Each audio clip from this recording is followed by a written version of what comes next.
Hey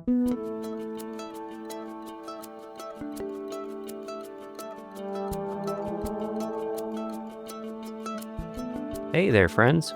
Welcome to the Creativity, Spirituality, and Making a Buck podcast with David Nichtern on the Be Here Now network. My name is Brett Kane, and I'll be your host and MC for this liminal space that we are now sharing. On behalf of Be Here Now and Dharma Moon, we hope that this podcast finds you well and in good spirits. In case this is your first time tuning into the CSM podcast, this is a show dedicated to exploring how we can integrate our spiritual practice, creative expression, and livelihood into one harmonious offering. To do this, our fearless guide, David Nichtern, holds conversation with guests who are masterfully surfing these waters in their own unique ways. Today's episode is no different, as David is joined by some of his creative collaborators and friends, Jonathan and Miya Eden.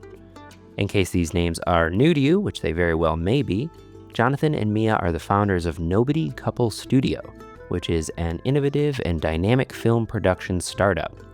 On his own, Jonathan is an animator who's lent a hand in the production of South Park, as well as a host of other programs with HBO, Disney, and the New York Times. Miya, on the other hand, has invested her time into directing and choreography. Together with their studio, they have numerous releases, which can be tuned into over at nobodycouple.com. Most notably, for the sake of what we're talking about today, Jonathan and Miya have hopped on board David's newest creative endeavor with Debbie Nutley, Strawberry Moons Media. This was the focus of the last conversation for the show, so if you missed that, go give it a listen for some deeper context, though it isn't required for this chat. Jonathan and Miya are foundational for bringing Debbie's Pengwee character to life, and are currently helping David manifest his modern retelling of Shakyamuni Buddha's story in an animated bluegrass musical format called Zach Mooney. Yes, it is as awesome as it sounds. For this conversation, the three of them are exploring their collaborative process together, from the synchronicity of their meeting to the actionable steps they're taking to manifest this shared vision. This is a great chat for those who are interested in seeing how the many moving parts of a collaborative project come together while maintaining the emphasis on levity, joy, and mutual appreciation. And if this is the first time you've heard of Strawberry Moons Media, please feel free to head on over to its respective YouTube channels. There's 3 separate spaces you can explore there, one for mindful living, one for kids, and one for meditainment. If you want some more info on that, just give this episode a listen since it's covered pretty extensively. Lastly, on that note, Strawberry Moons is on just about every social media platform as well. Moving on, we also have some things happening over at Dharma Moon proper that might interest you. There's a free info session for next year's year-long Buddhist studies course with David Nichtern. He's going to be joined by the host of the popular podcast, 10% Happier, Dan Harris. He'll be exploring how the Buddhist teachings are more relevant than ever as the world is seemingly on fire. And that's going to happen on December 10th at 6 p.m. to 7 p.m.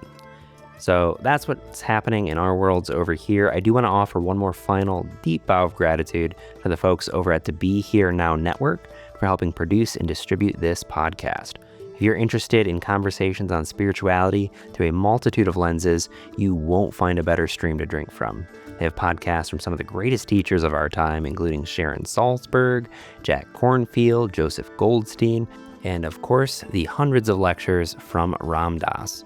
It's great stuff, and we're thrilled to be a part of their family. So you can find them over at BeHereNowNetwork.com. Go check it out. I promise you'll love it. So that's it for me on this leg of the journey. It's my honor to welcome you to the 60th episode of the Creativity, Spirituality, and Making a Buck podcast with David Nichtern and very special guests, Jonathan and Miya Eden.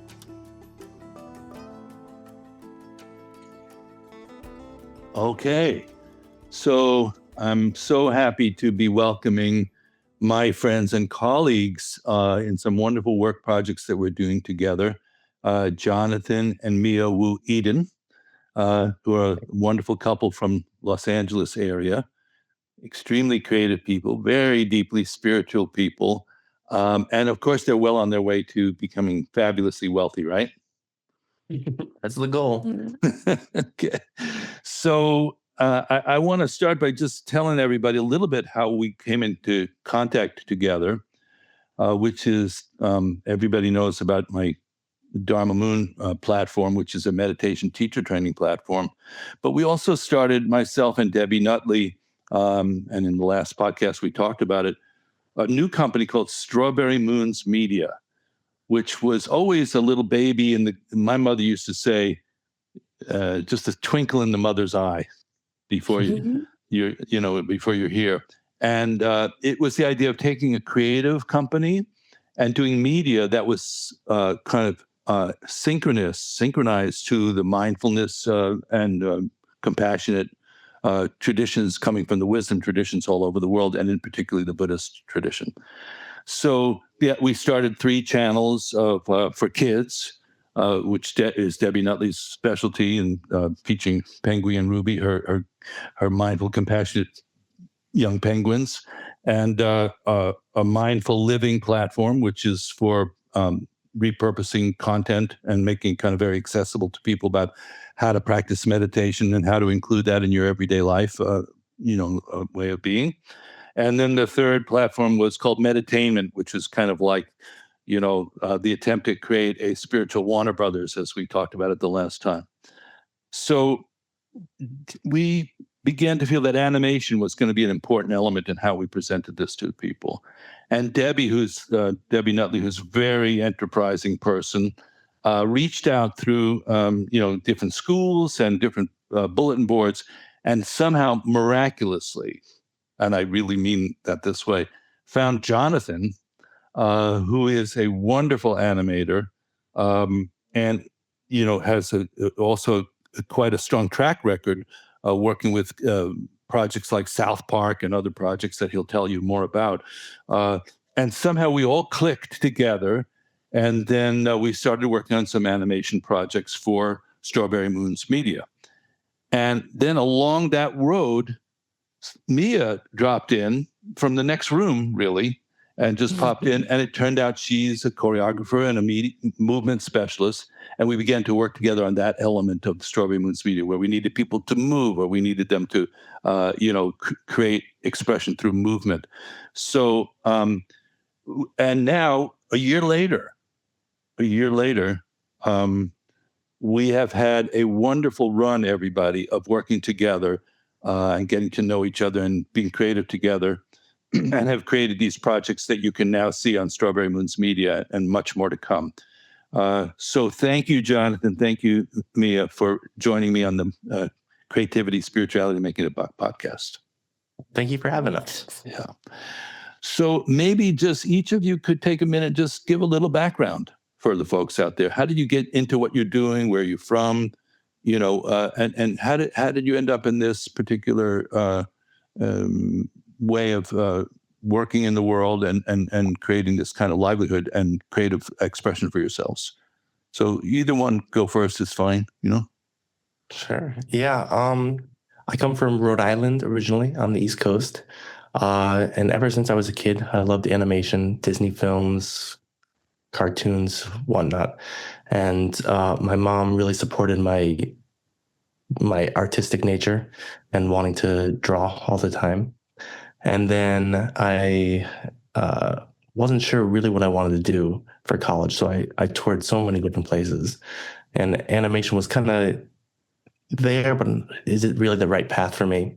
And then I took a tour of CalArts in Valencia, California, and it was an amazing experience. And I'm like, this is the place I want to go.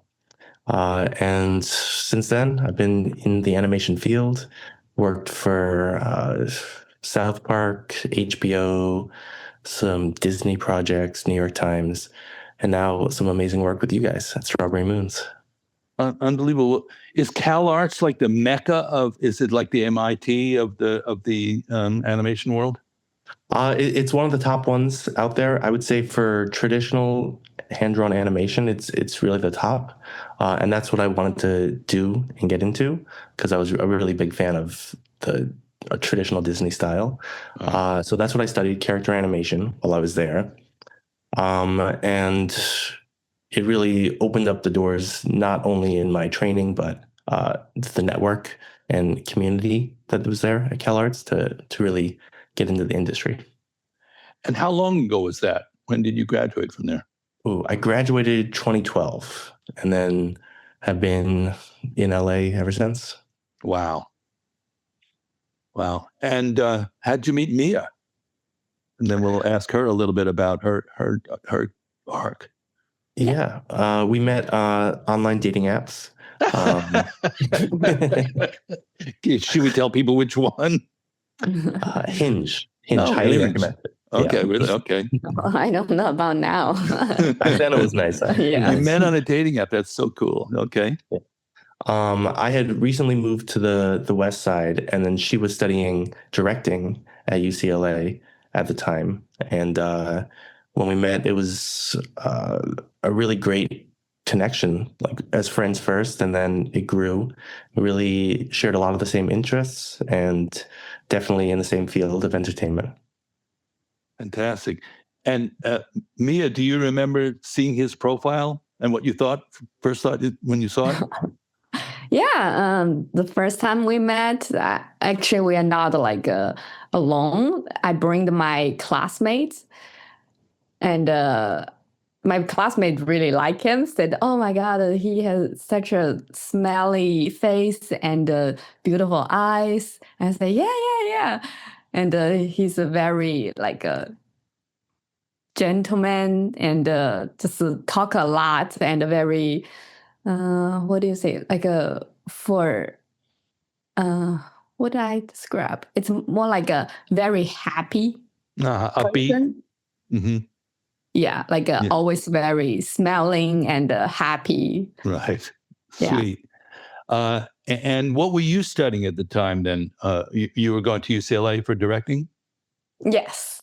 At that time, I just finished my language school, and I came from San Francisco, came to LA, and studied the directing in UCLA. Okay. Directing for film, for live theater?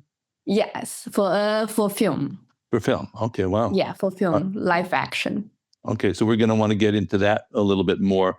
And when did you first work together? Is our project the first one you ever worked together on? Let's see. For a real collaboration, I would say, yeah, we've done things helping each other out a little bit, but this is the first one that really put our two talents together. Great. Yes. And we all think there's a future in that. Definitely. That's going to be something we'll all be able to cook up together. And Miya, where were you raised and born? I born in a small town in it's called the Anhui Province, Tongling City, and but I grew up in Wuhan, which Wuhan. the COVID start. Famous for the wrong thing, right? I know it's a little bit sad because of my hometown. Like everyone know because of COVID. Right. Wow. What's it like otherwise? Is it a big city, Wuhan? Yeah, Wuhan is a very big city. It's like for me, I feel like a Chicago. Oh, okay. Like style. Okay. Yeah. Yeah. You know, most Americans don't know much about China, I think. Do you think that's true? For me, yes. It's more like because I see so many videos, it's all about like a very old past, like 20 or 30 years ago, what China looked like. Right. And right now, it's more like a modern city style all over. Right. Yeah. So very modern. Yeah. Right now, for me, like my personally, a little bit sad because every time I visit different city, it look all exactly the same. Yeah, understood. Yeah, the world is coming together that way. Yeah. Yes. So the first project that we worked on together was with Debbie Nutley's Pengwee and Ruby characters, right? Isn't that the first that we did together? Yeah. And maybe let's explain a little bit about that project. She has a couple of wonderful children's books that feature these penguin characters named Pengwee and Ruby. Pengwee's more sort of a little timid, so he's working on the kind of mindfulness and sort of centering and focusing his energy a little bit better. And Ruby's got the kind of emotional energy. And one project that we did was the Jiggly Wiggly dance. which is where Miya came into the picture. So can you, Jonathan, you started that project with Debbie. Can you talk a little bit about how that instigated and how it evolved? Yeah, it's amazing working with Debbie's IP. It's like really engaging, entertaining, and super creative. And the characters really just come off the page, and it's very easy to animate in that sense. And then the let's see, the thing we had to tackle was how to get a nice dance that translates into animation at a character whose proportions are 2 heads tall, giant head, body like this, and then figure out how to get nice choreography that looks good in the character, but that can also be replicated by kids watching it and easy enough for them to understand. And that's where Miya came in and really brought it to life. Yeah. And at first you did it with your own body, right? You made a video of you doing the dance, right? Yes, I'm doing the dance. It's because the first thing when he asked me, it's like I'm thinking I was professional dancer before, and I study musical drama. Is that called? Yeah. Sure. Yeah. Yes. So I was studying music drama when I was in middle school and high school, like 6 years. So at that time, I'm thinking, oh, I cannot make it too complicated if for kids. Yeah. And also needed to be like, because at that time, I also pregnant.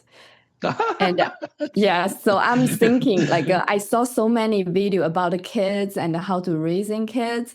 So at that time, my mind's already like connected with this storybook to thinking, oh, if my own kids watching it, like to be fun, how I created simple and also fun to watch. Right.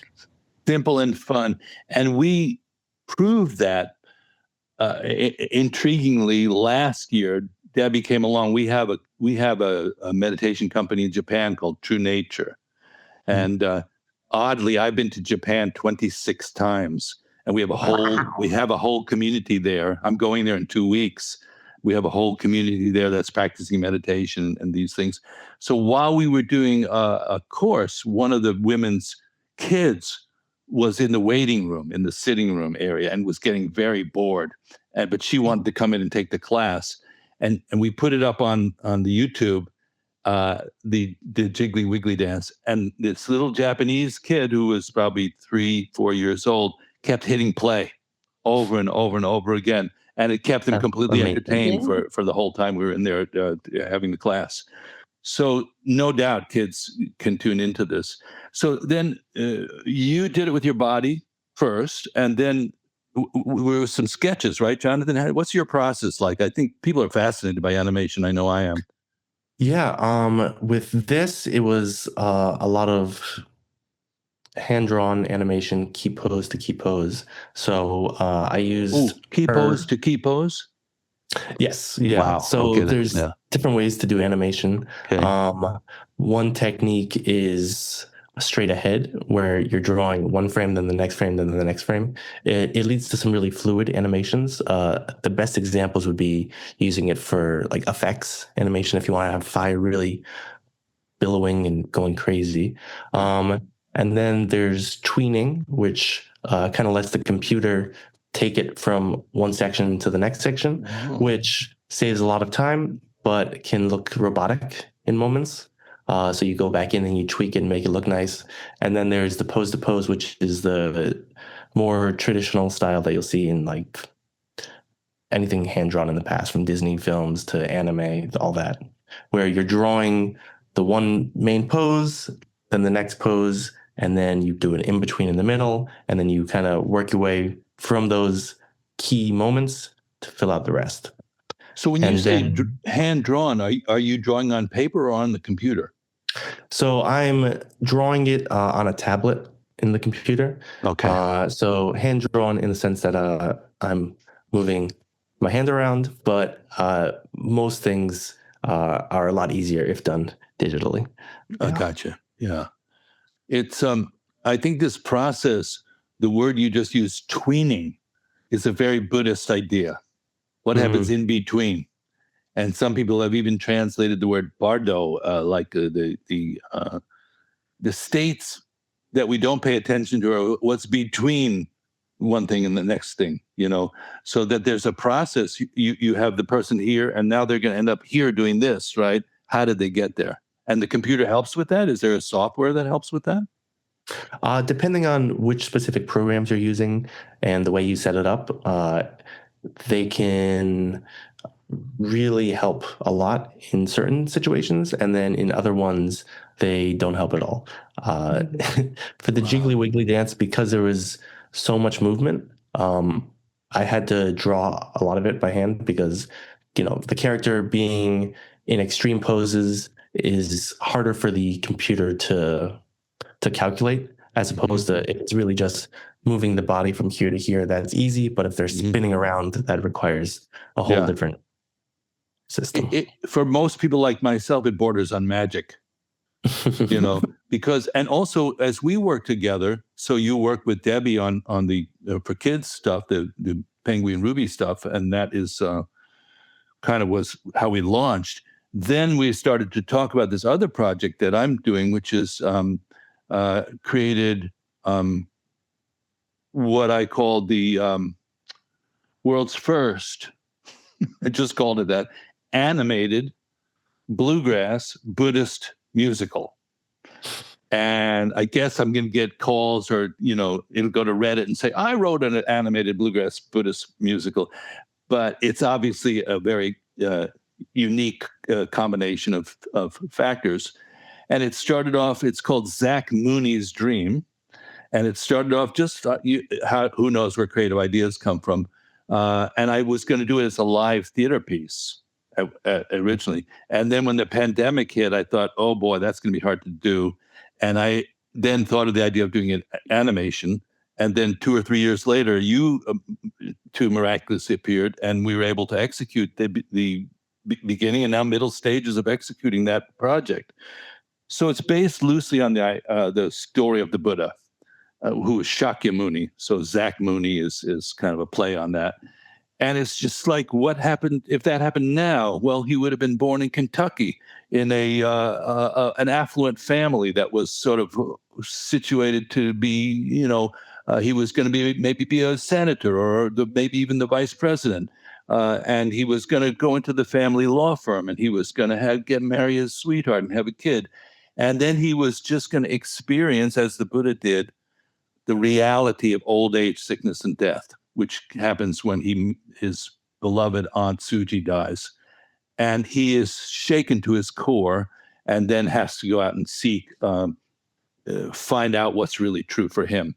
So it's both the story of the Buddha, but it's also a sort of parable for our times of anybody who's trying to find their own way in the world after they are raised by their family to be that. So we started with the scene where Zach and his young wife, a scene in which Zach comes home after his aunt dies, and he just is disheartened and broken and doesn't know how to recover from this. And he tells his lovely young wife, it's not you, it's me. I got to go find out some things about who I really am in this world. And so that's a kind of, interesting story to tell, but that is the true story about what happened with the Buddha. So we did it that way. And you did a very creative job. And Miya did some movement things in that, some theatrical movement things in that. And then we moved on to a very seminal part of the story in which he meets his teacher, who happens to be Chinese in this case, in New York. And in sharing that, I was very concerned because I have had many teachers, but I have a Chinese Tai Chi teacher in New York. And the movement is so fine and so precise, and most people could not simulate it. And then Miya says, well, my grandmother in China was a Tai Chi master.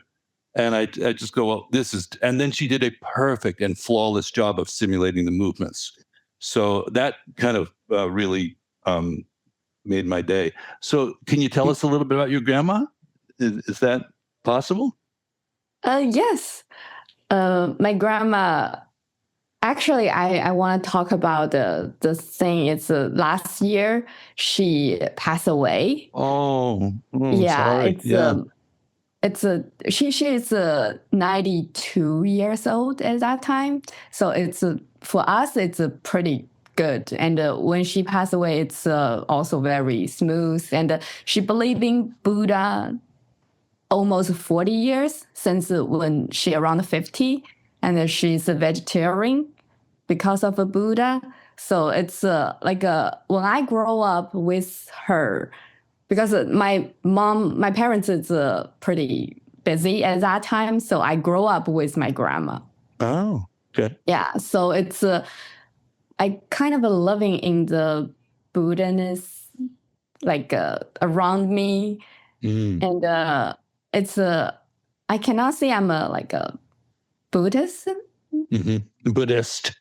Yeah. Buddhist. Yeah. Yeah, but I would say it's just giving me a lot of life support from any way. Isn't that an amazing coincidence? And we our whole interaction has just been, very. There's a word in Tibetan called tendril or auspicious coincidence, which is something we've talked about before.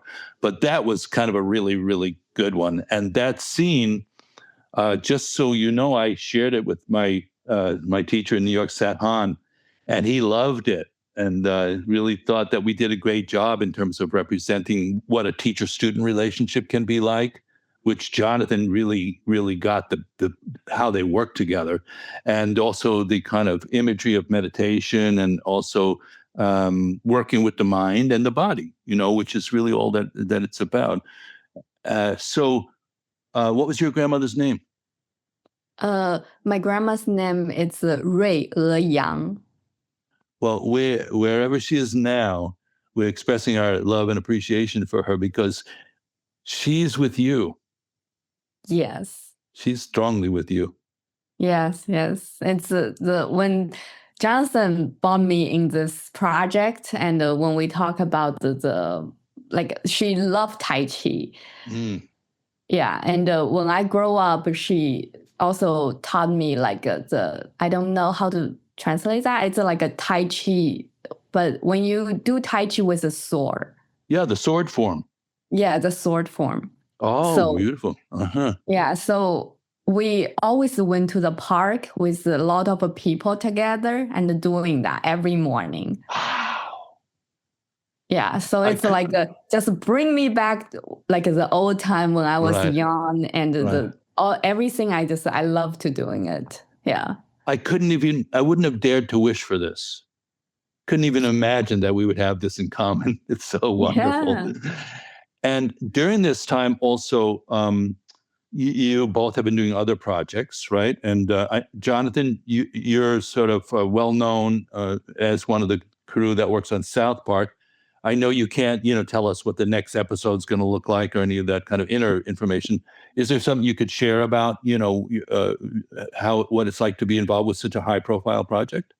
Yeah, it's an amazing show to work on. I've been there since season 20, 8+ years now, me being there, and it's such a unique show in that we animate and create the entire thing so quickly. It's a week turnaround, and it's just unheard of. Whoa, a week turnaround from what to what? From inception to completion? Yep, they start writing an episode a week or less before it actually airs. So super fast pace and super topical. And during that time, you're really online with them intensely? Yeah, it's a really intense back and forth process, making sure things are done correctly and done to the way that it needs to be shown on TV. Right. And they write a section, and then we get it done as quickly as they can as they're writing more. Right. And then we build up and have a full episode in a week. Wow. Well, we've talked a little bit amongst the three of us and with Debbie about your vision. A lot of what Dharma Moon and Strawberry Moon's media is for young people and people of all ages to be able to tune into what their creative impetus is and how to manifest that. So you have an idea as a family, right, for a kind of a hub of creative production work. Isn't that right? Mm-hmm. You want to start your own company at some point, or you probably have your own company already, right? So we've been working together here and there on projects, but then officially we've created a little studio, Nobody Couple Studios. What's it called? Nobody Couple Studios. Yep. Just two nobodies gonna put things together and make some entertaining stuff. A couple of nobodies. Yeah. Yeah. Yeah. Okay. Nobody couple. That's cute. Yeah. And then since we've created that, we've worked on some projects together, like stuff with Zach Mooney and Pengwee. Also, we did some work for Disney at one point.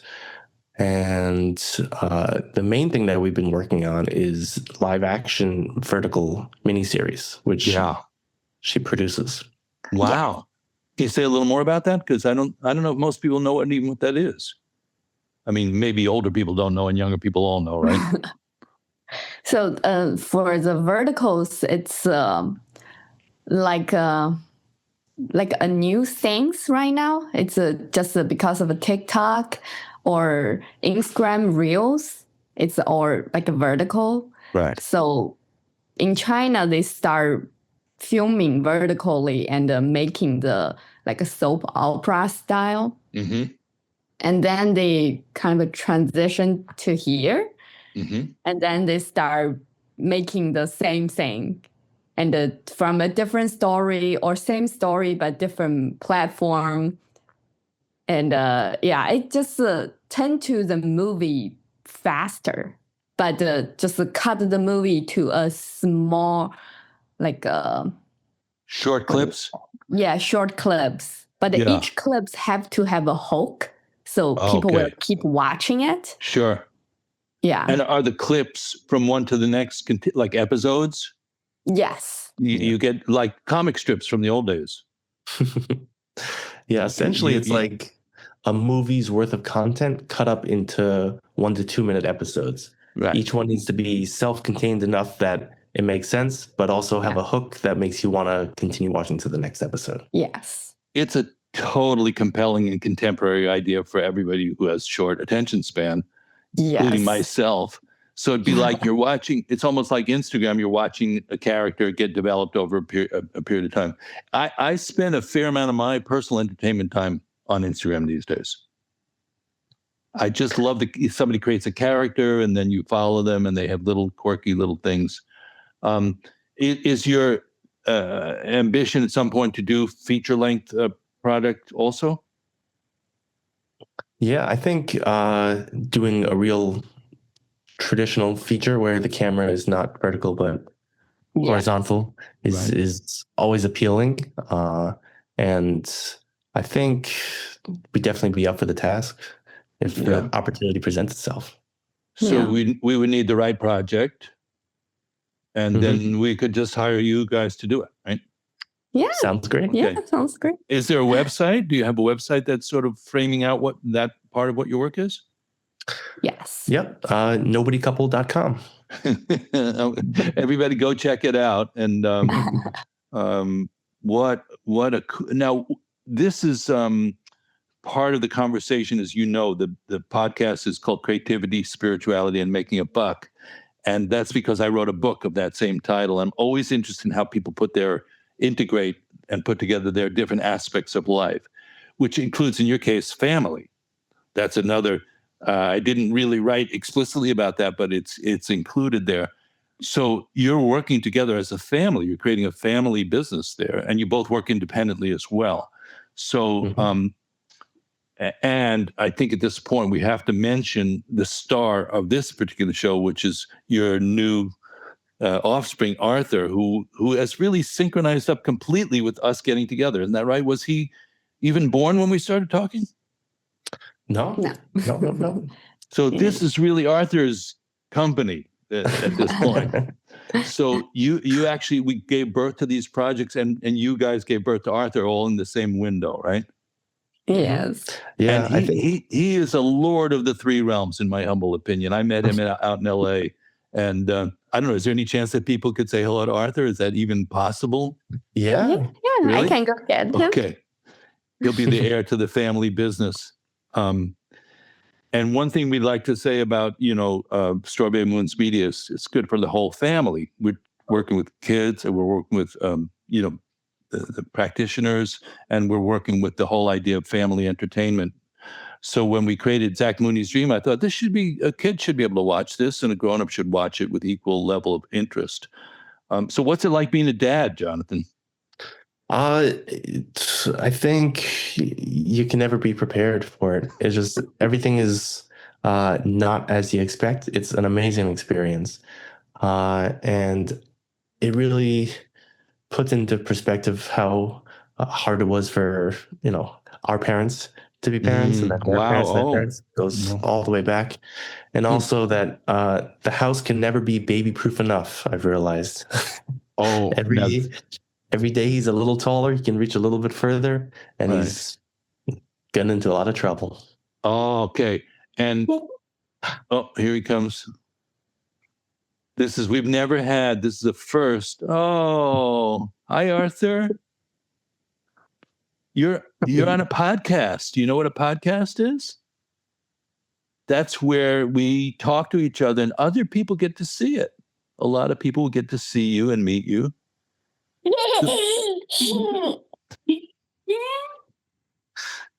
Talk about upbeat. Oh, he's a super happy baby. Yes. So wild, so much energy. Yeah. This is what we call in Buddhism a transmission of the awakened state of mind. You simply experience it as it is. Little Buddha. Arthur is 15 months now? How old? Almost 14 months. Yep. 14 months, yeah. Yes. Yeah, and I asked Jonathan while you were out getting Arthur, what's it like being a new parent? And he gave us a few. He said you can never baby-proof the apartment enough. Yes, exactly. Yeah. And how is it to mix, raising a kid and developing your careers? How's that working? Definitely need support because of my parents was here like just 2 weeks ago. They back to China. So before they were here for like almost 5 months and helping us. So that's a lot of help for when we have work. Because before, when he is not like a toddler or not can walking around or running around yet, so that's easier. And I bought him on set for like at least 3 times. Yeah, wow. So it's everyone love him, and he's pretty quiet. So at that time it's great, but and then he started like chatting and running around. So at that time, it's just pretty hard to maintain him. Yeah, sure. He ruined a few takes by being a little too loud. Hey, quiet on set. And has he seen the Pengwee and Ruby for kids stuff? And does he respond to it yet? He enjoys it. Yeah, beautiful. Oh, so nice. Well, this is, what we're talking about is our whole platform is to try to blend, the reality of being a human being and a good human being and having a good, healthy family life with creative expression, spiritual practice. Everybody gets a chance to develop themselves too individually. And then putting that together with what we call right livelihood. So that's the sort of, through line messaging of what we're doing here. Arthur has a very, I noticed a very strong kind of quality of presence right away. Yeah, he can come into kind of almost meditative kind of energy. Yeah, there he goes. There he did it. He's fearless. Yeah. Fearless. Yeah. He'll go up to anyone, just say hi. Yeah. Run around. It's just Well, if you want to put him back if there's a place for him to go. It's great. He's already saying hi to everybody. Okay. Hi. And we have a few. Bye. I said Bye, Arthur. Say bye. Can you say bye? Bye. Yeah, bye. Strawberry Moons Media for Kids. There he goes. The poster child, actually. Yeah. So, many people, right, are trying to figure it all out, including us, right? Mhm. How does it all fit together?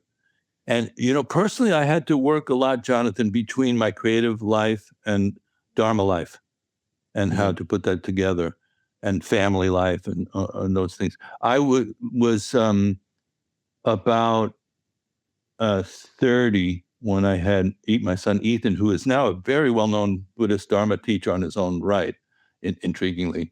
But we moved to a Buddhist contemplative center in Vermont when he was just 5 months old, and he spent the first 2 years of his life living. He took the first steps in the dining room of a Buddhist contemplative center in Vermont. Amazing. So yeah, and I had to kind of put my career a little bit on hold. I was still able to do some work, and then it became a question of trying to take all the things that one is interested in and blending them together into a reality that's unique to your particular life. And it can be challenging at times, right? So it's commendable. What do you visualize the two of you 5 years from now? Who's doing what where? Oh, wow. That's an interesting one. Right now, it's a lot about living in the moment, just getting through each day, especially with a toddler. But 5 years from now, I think doing more creative work, getting more things out there for people to enjoy and watch. Yeah. And hopefully at that time, our company will grow bigger and have our real studio. Yeah. And of course, Miya, I know you have a good business sense. There's a lot of business involved with doing the creative work, right? Setting up deals and having, legal contracts and, understanding intellectual property, which is a big part of what we all do. How do you like business? Yeah, I think so. It's like you creative something can make a value of it. Right. So, but the process, the granular process of that stops a lot of artists cold in their tracks. They go, I can't deal with that stuff. And then they have managers, agents, lawyers. But some of us like that part too, that find that creative as well. Yeah, I do like it. It's more like a solving problem, like a producer always do. Right. Yeah. That's right. It's just because for me, when I'm producing, it's just the problem never stop. Special live action. It just doesn't matter how like a well plan you did. Yeah. It just everything gonna happen. Yeah. And you just can't imagine it. And you have to have a plan B, plan C, just have to solve everything. Yeah. And I'm very enjoyed about that part. It's just personally, I'm pretty good for taking pressure. Oh, good. Wow. Yeah. So it's just when the pressure comes, I will be very calm. Yeah. And then start thinking straightly, said, what I can do right now to solve this problem. Oh, that's formidable. That's wonderful. Yeah. And do you have any aspiration? Like there's so much creative stuff happening with China. Do you have any idea maybe of being a bridge culturally between East and West worlds? I think so. If I love to do it, but so far, I jump in several business before, but it kind of end up like the tax and all those like accompanying between ownership or just something. They just kind of stop it, saying, "Okay, we will think about it or talk about it later." Right. Yeah. So it can be tricky to do international business, right? Yeah. Yeah. But we have a trip coming up in January to go to China to connect some animation studios that we work with potential Chinese clients, and Miya wants to be the bridge between that. Yes. Have you been to Mongolia ever? No, I want to. My dad been, but I didn't. We had this funny thing when we were talking to another animation company before we met you all, and all of a sudden I'm on a Zoom call to Mongolia, and the animation company's in Mongolia, and I just thought, well, this world, is coming smaller and smaller that way. Yes. So, and you don't even, I spend the majority of my time not with people physically anymore. This is it. This is the realm, and had an interesting experience Friday teaching in Japan, online, and I started using the AI to translate, and it was doing real-time translation. No. Have you both played with this? No. Not using, maybe it was AI. There was like a little device that Miya had but that was from a few years ago, so I don't know if AI was implemented, but the new Apple iPods have a feature of spontaneous, simultaneous translation. So I'm speaking to this, Miya, you and I have to try this sometime, okay? Okay. Yeah, that I'm speaking English. You could be hearing Chinese in real time. And then you speak Chinese in real time. I'm hearing English in real time. And according to my Japanese, translator and students, it was 98% accurate and got the tone right too. Wow. So, and then occasionally I would ask it, what do you think about this? We were talking about the notion of surviving, just getting by, and thriving. And I asked the AI what it thought about it and gave a very, very interesting, it contributed to the conversation.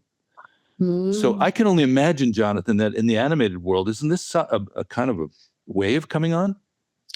Yeah, AI it's moving so fast. Yeah. Like even a year ago, there were some clips I saw. I'm like, oh, that's pretty good, but it's not gonna, upset the industry too much. And then every month, every day, something new comes out that really challenges what we're able to do and how we're gonna manage as artists. Yeah. It's so interesting because, I have to say, in the process of working with you, Jonathan, in particular,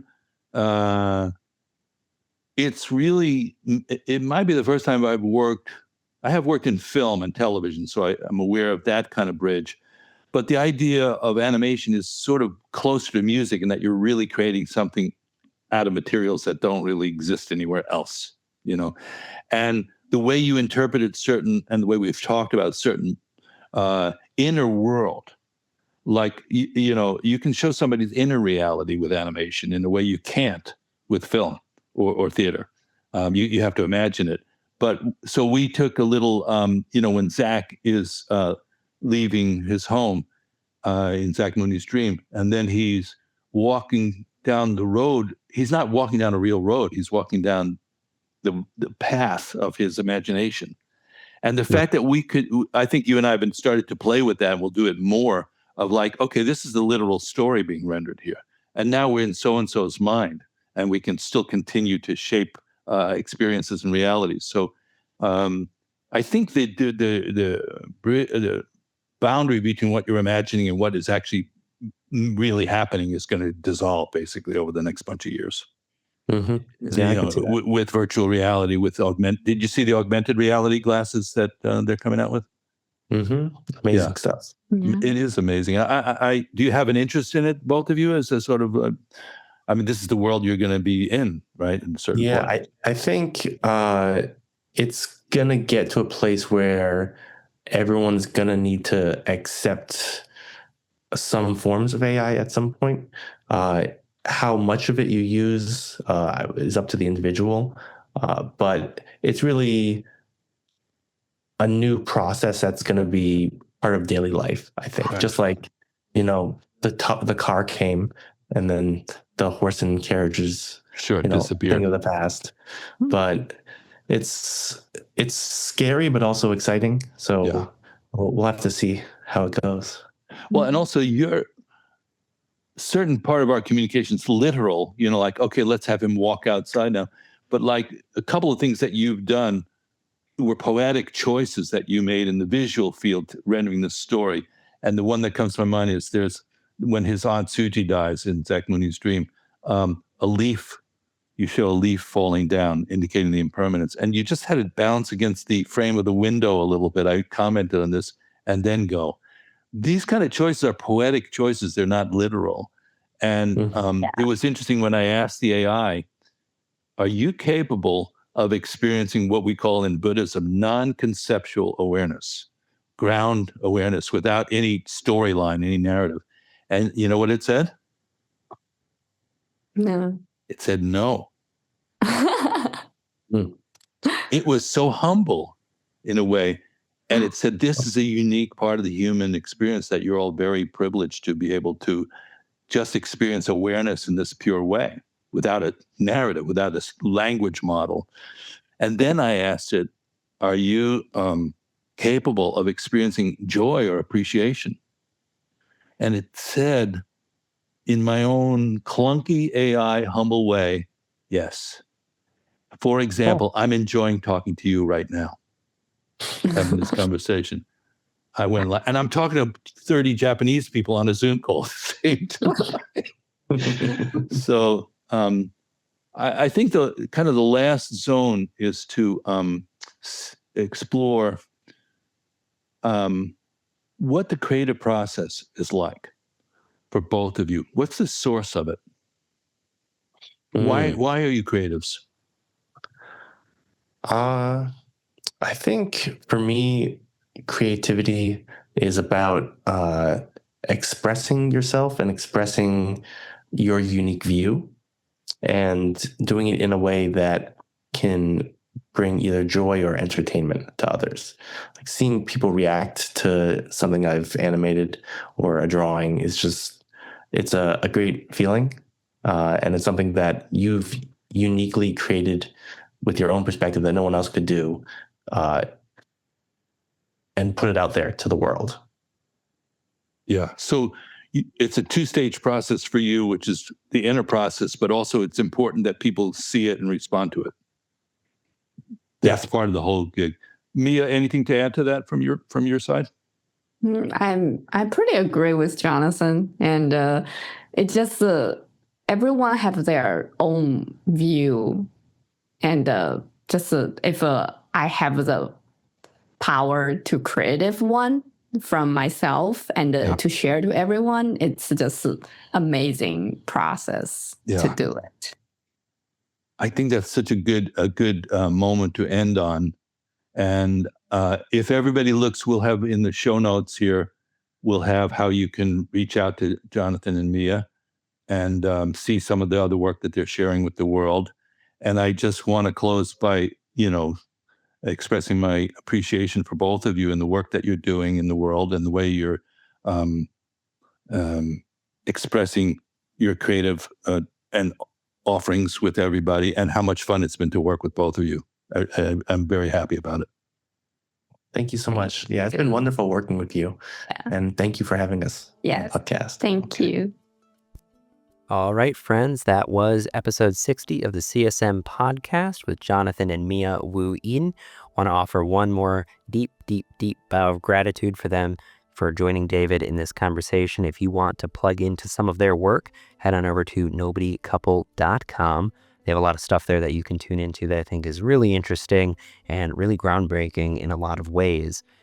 One more time for Dharma Moon, if you want to get more involved in Buddhist studies, we do have an upcoming year-long Buddhist studies course with David's son and excellent teacher, David Nichtern. There's a free info session on December 10th at 6 p.m. where he's going to be joined by Dan Harris. And they're going to be talking about how to integrate the Buddhist teachings into the world as it is right now with all of its stickiness and all of the troubles that are happening. So it is just very important stuff. It's very juicy and relevant for what's happening right now. Last but not least, we want to offer a Just huge, heartfelt thank you to the folks over at Be Here Now for helping produce this podcast and distribute it. Without them, you very well may not be listening to this show. So if you want to check out more of their stuff, head on over to BeHereNowNetwork.com. There's just such a treasure trove of amazing wisdom teachings there that are sure to propel you along your journey in the spiritual domains. And that's it for this week. So thank you guys so much from the bottom of our hearts for joining us. And we look forward to seeing you again soon. Take care out there.